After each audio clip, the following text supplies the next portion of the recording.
வணக்கம். நான் பானுமதி கிருஷ்ணகுமார் பேசுகிறேன். இன்றைய முத்தமிழ் சுவைக்கலாம் நிகழ்ச்சியில் நம்ம ஒரு இயற்தமிழை பற்றி பார்க்கலாம். இயற்தமிழில் என்ன பார்க்கலாம்னா ஐங்குறுநூறு. ஐங்குறுநூறு வந்து எட்டு தொகையை சேர்ந்தது. எட்டு தொகையில் ஐங்குறுநூறுன்ற ஒரு பாடல். அது என்ன ஐங்குறுநூறுனா, ஐந்து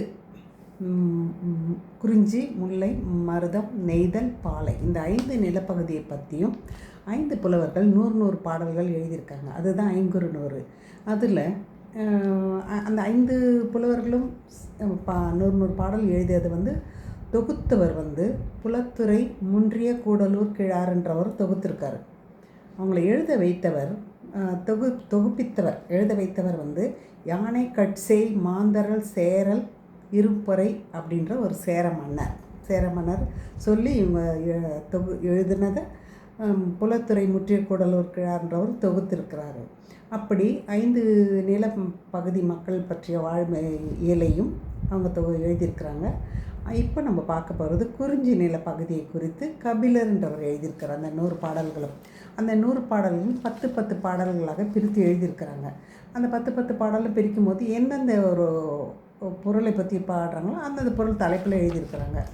இப்போ இந்த பாடல் வந்து மஞ்சை மஞ்சை என்றால் மயில்.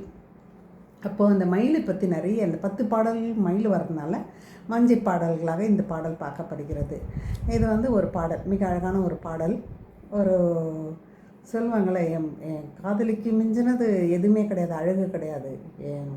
ஒரு பெண்ணை பார்த்து நிலவை பார்த்தேன், நிலவில் ஒளி இல்லை, மலரை பார்த்தேன் அதில் குளிர் இல்லை அப்படின்லாம் சொல்லுவாங்க இல்லையா. அந்த மாதிரி என் மனைவிக்கு மனைவியோ காதலியோ அவளுக்கு இருக்கிற அழகு வந்து அந்த குவளைப்பூவுக்கு கூட கிடையாது. அவள் கண் அழகு, அந்த அவளுக்கு இருக்கிற அந்த சாயல், அந்த மயில் மாதிரி அந்த சாலையை தலையை திருப்பி பார்த்து முகத்தை நிமித்தி ஒரு கழித்து பார்க்குறது, அந்த அழகெல்லாம் அந்த மயிலுக்கு வந்து ஒத்து வரும், மயிலு கூட கிடையாது அப்படின்னு சொல்லி ஒரு தலைவன் பாடுகிறான். அந்த பாடல் தான் அது. குன்ற நாடன் குன்றத்து கவா அன் பைஞ்சுனை பூத்த பகுவாய் குவளையும் அஞ்சில் ஓதி அசை நடை கொடிச்சி கண்போல் மலர்தலும் அரிது இவள் தன்போல் சாயல் மஞ்சைக்கும் அரிதே அப்படின்ற பாடல். என்னென்னா, குன்றநாடன்னா அந்த குறிஞ்சி மலையை ஆள்கின்ற அந்த கடவுளையோ அந்த தலைவனையோ அந்த அரசனையோ சொல்கிறது.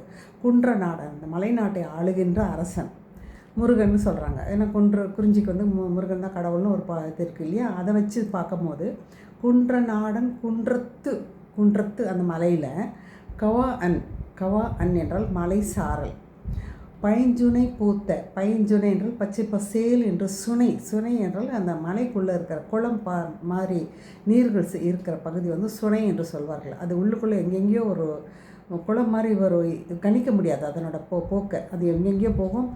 அதில் தெரியாமல் குளிக்கிறவங்களாம் உடல்லாம் வந்து அந்த செருகி கொள்ளும் என்று சொல்வார்கள். அது மாதிரி அந்த பைஞ்சுனை பூத்த வகுவாய் குவளையும், அது வந்து வகுவாய்னா அந்த மலர்ந்து இருக்கிற குவளைப்பூ, மலர்ந்த குவளையும் அஞ்சில் ஓதினா 5 பிரிவாக பிரித்து தலை முடி அந்த போட்டிருக்கிற அப்படின்னு சொல்கிறாங்க. அப்போ என்னென்னா, ஒரு தலைமுடியை 5 பிரிவாக பிரித்து நம்ம ரெட்டை ஜடை கேள்விப்பட்டிருக்கோம், ஒரு ஜடை கேள்விப்பட்டிருக்கோம். ஆனால் 5 பிரிவாக பிரித்து அந்த தலைமுடியை பிரித்து ஒரு ஹேர் ஸ்டைல் பண்ணியிருக்கிறாங்கன்றது இந்த பாடல் மூலம் நமக்கு தெரிய வருகிறது. அப்போ அஞ்சில் ஓதி அசை நடை கொடிச்சி, அண்ணன் நடை போட்டு நடக்கிற கொடிச்சி என்றால் குறிஞ்சி நிலத்தை சேர்ந்த பெண்களை கொடிச்சி என்று சொல்வார்கள். அப்போது அசை நடை கொடிச்சி கண்போல் மலர்தலும் அரிது. அந்த கோலைப்பூ இருக்கே, அந்த சுனையில் பூத்த கோலைப்பூ அந்த கொடிச்சினோட கண்ணு மாதிரி இருக்கிறது ரொம்ப அரிது, அந்த மாதிரி இருக்கவே இருக்காதான். இவள் தன்போல் சாயல் மஞ்சைக்கும் அரிதே. இவளை மாதிரி இருக்கிற சாயல் இருக்கிற மாதிரி நடந்துக்கிறது மஞ்சைக்கு கூட வராதான், மயிலுக்கு கூட வராதான். அதை விட மிக அழகான சாயலும் ஒயிலுமாக இருப்பவள் என்று பாடுகிறார். திருப்பி ரொம்ப அழகான பாடலை எப்படி வர்ணிக்கிறார் இல்லையா. இப்போ திருப்பி அந்த பாடலை சொல்கிறேன். குன்ற நாடன் குன்றத்து கவா அன் பைஞ்சுனை பூத்த பகுவாய் குவளையும் அஞ்சில் ஓதி அசை நடை கொடிச்சி கண்போல் மலர்தலும் அரிது இவள் தன்போல் சாயல் மஞ்சைக்கும் அரிதே அப்படின்னு சொல்கிறாங்க. ரொம்ப அழகான பாடல் இல்லையா. ரசிங்க. நன்றி.